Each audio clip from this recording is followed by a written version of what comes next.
Hello, I'm Robin. Welcome to Bookspin. It's time for another monthly reading wrap up.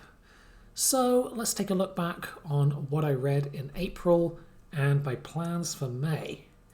Now, I started off the month by finishing Dayworld Breakup by Philip Jose Farmer, which is the last book in the Dayworld series. And this is a kind of dystopian thriller series. It was a decent conclusion, I thought. I'm not going to say too much about this book here because I've already talked about this series quite a lot on this channel, and in fact I made a quite in-depth Dayworld series wrap-up video a few weeks ago. So after Dayworld Breakup, I moved on to The World Inside by Robert Silverberg. I really enjoyed this one. It's a kind of satirical dystopian novel on the theme of overpopulation. And there are some really brilliant concepts and writing in here, which I've come to expect from Silverberg by now. And quite a compelling dystopian vision that he created. Again, if you want to find out more about this book, I made a discussion video on this book with Jack from Sci-Fi Finds. Take a look.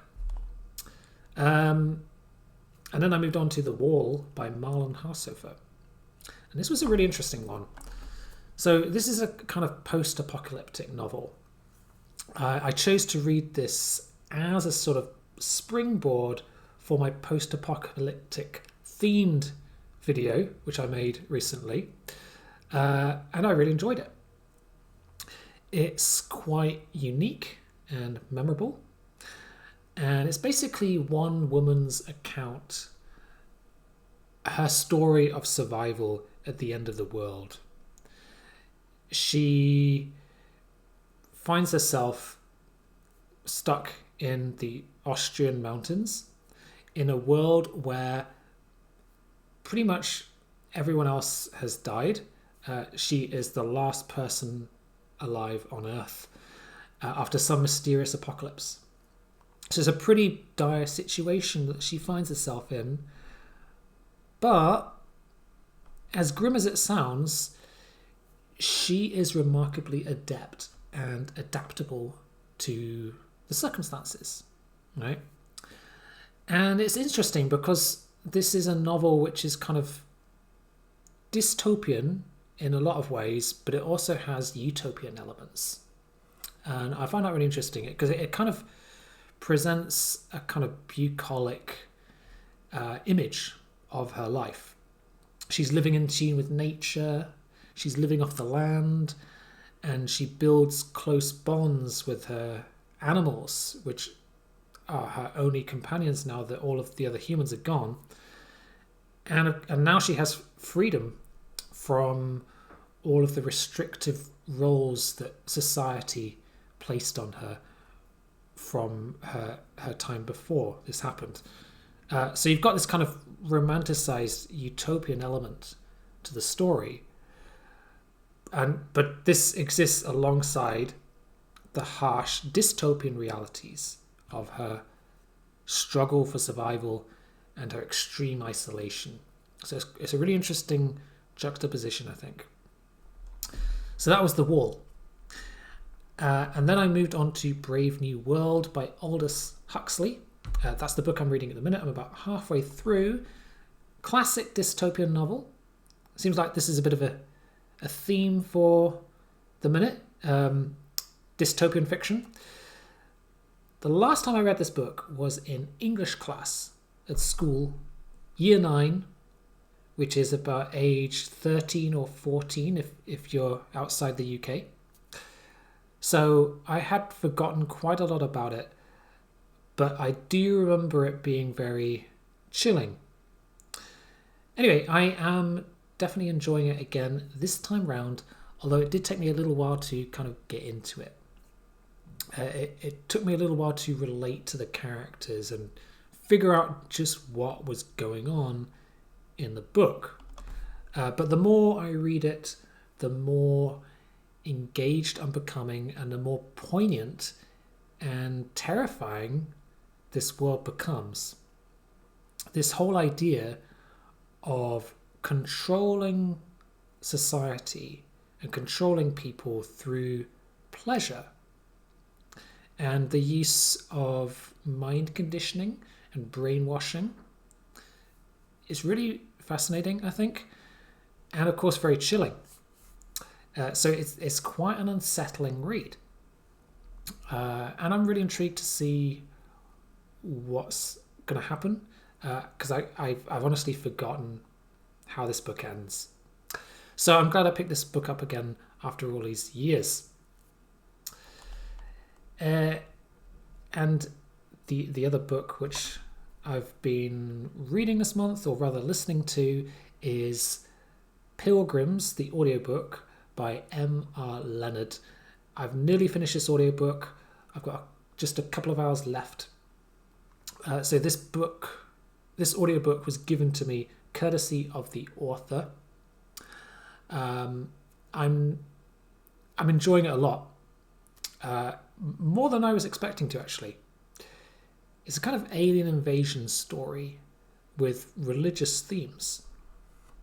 And we've got Roman Catholic aliens, no less, which sounds kind of absurd, but it does actually make sense within the story, within the context of the story.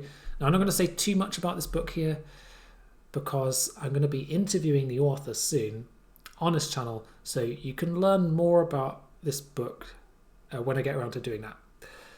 But I will say that I'm really enjoying this audiobook. The quality of the audiobook itself is excellent. It's a really high quality production. It's got multiple actors, and it feels like a proper performance. It's not just simply a narration. I don't generally listen to a lot of fiction on audiobooks, but the quality of the production in this one is definitely better than the vast majority of those that I have listened to. So I do appreciate M.R. Leonard for reaching out to me and sending me this, because I don't think I would have heard of this book otherwise. Okay, and that about does it for my April reading. Let's move on to my May TBR. So first thing, I need to finish Brave New World. I don't think it will take me too long. Like I said, it did take me a little while to get into this book, but now I feel like I'm really stuck in, I'm engaged, and I don't think it will take me long to finish this book. So I'm looking forward to finishing Brave New World. The book I'll read after that will be Luminous by Sylvia Park, which I mentioned in my last wrap-up video. I didn't get around to starting this book in April, but I will read it next. This is a debut novel. I don't know a lot about it, but it's got robots and AI as a theme, and it's set in a future reunified Korea. And this book was released in March 2025, so it's a new release. And this is one that I received from the publisher at my request. Another book which I'm thinking of adding to my May TBR is Looking Backward by Edward Bellamy, which is a book that's intrigued me for quite a long time.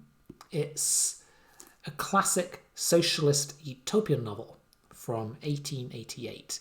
And I was given this edition last year by a book dealer friend. This is an ex-library copy from 1946, so it's pretty old.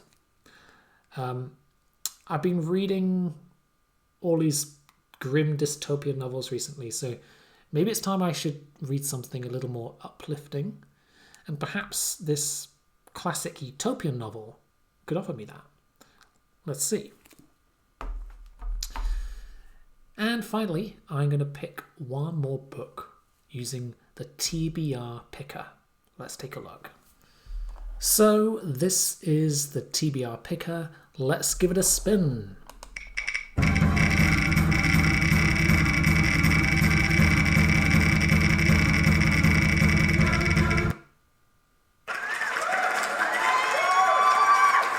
A vintage hardback.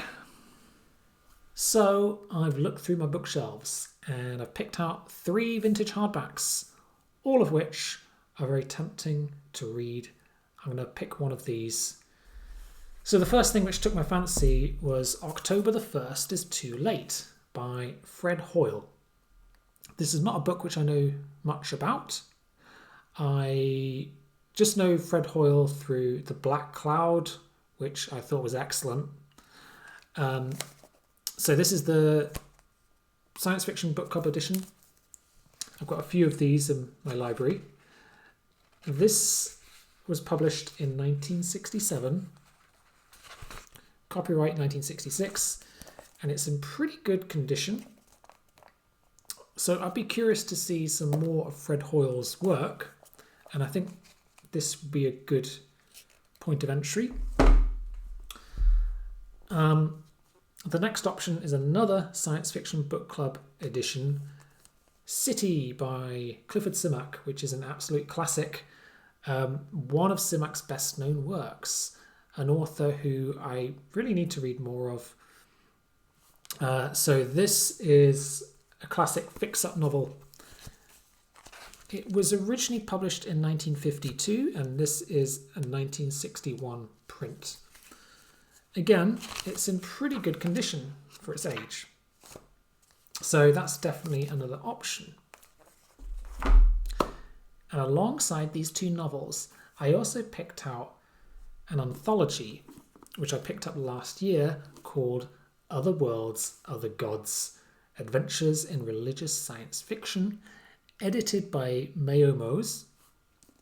Okay, now this book was published in 1975, copyright 71.